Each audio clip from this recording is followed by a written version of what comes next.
જય શ્રી કૃષ્ણ મિત્રો। તો આગળના ભાગમાં આપણે દત્તાત્રેય ભગવાને રાજા યદુને 24 ગુરુમાંથી 8મા ગુરુ કબૂતરને કેમ બનાવ્યા તે પાછળનું કારણ શું હતું તે સમજાવ્યું। તો મિત્રો આજે આપણે દત્તાત્રેય ભગવાનના 9મા ગુરુ કોણ છે અને તેને ગુરુ કેમ કર્યા તેનું કારણ જાણીશું। ગુરુ દત્તાત્રેય યદુને કહે છે કે હે રાજન સાંભળો, મારે 9મા ગુરુ છે અજગર। દત્તાત્રેય ભગવાને આધ્યાત્મના માર્ગે ચાલતી વખતે વિવિધ પ્રકૃતિના તત્વો અને જીવ સૃષ્ટિના વિવિધ પ્રાણીઓમાંથી જ્ઞાન પ્રાપ્ત કર્યું હતું। ભગવાન દત્તાત્રેયે કુલ 24 ગુરુઓ પાસેથી વિવિધ આશયો શીખ્યા હતા। એમાંથી એક ગુરુ બનાવ્યો હતો અજગર। ચાલો સમજીએ કે અજગર કેવી રીતે દત્તાત્રેયના ગુરુ બન્યા અને દત્તાત્રેય ભગવાને તેમાંથી શું શીખ્યું હતું। અજગર એટલે સાપની વિશાળ જાતિ જે સામાન્ય રીતે શાંત રહે છે અને ઘણીવાર એ પોતાનો શિકાર આવતો હોય ત્યારે જ ખોરાક લઈ લે છે। ન તો એ પોતે શિકારની શોધમાં જાય છે કે ન તો ક્યારેય આતુરતાથી ભાગદોડ કરે છે। તે ત્યાં જ શાંતિથી રહે છે અને ભગવાન ખોરાક તરીકે જે મોકલે તેને જ સ્વીકારે છે। તે શિકાર માટે દોડતું નથી, દબાણ નથી કરતું, અસહનશીલ કે ઉતાવળું પણ નથી। ગુરુ દત્તાત્રેયે યદુને અજગરમાંથી સ્વીકારેલા ગુણો વિશે જણાવ્યું। પહેલો ગુણ છે ત્રિગુણાતીત સ્થિતિ।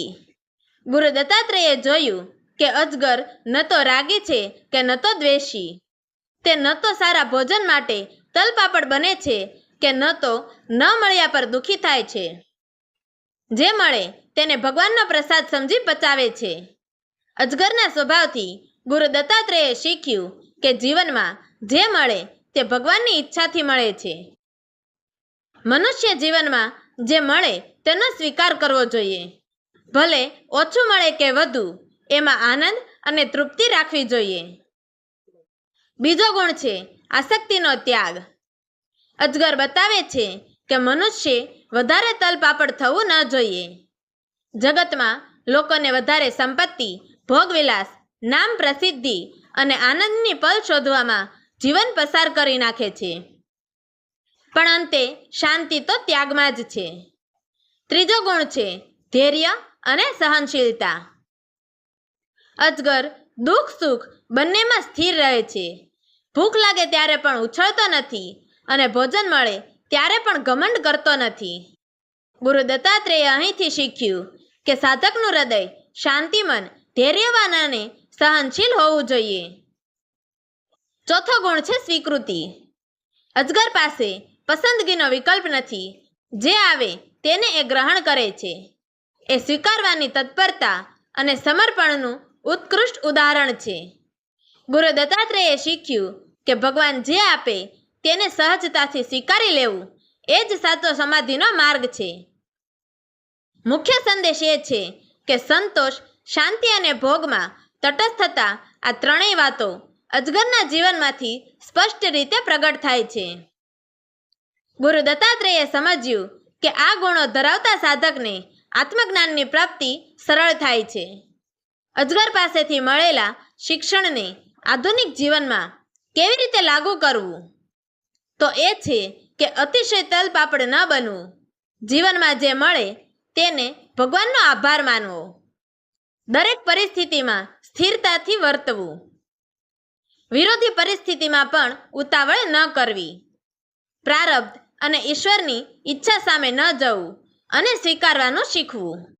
અંતે અજગર પાસેથી એવું જીવન મૂલ્ય શીખવા મળે છે કે આજના સમયમાં પણ અતિ જરૂરી એ છે કે દિન પ્રતિદિન દોડધામ ભર્યા જીવનમાં અચૂક શાંતિ પામવી હોય તો આપણે પણ અજગર જેવા થવું પડશે, જે શાંત, ધૈર્યવાન અને ઈશ્વર વિશ્વાસથી પૂર્ણ છે।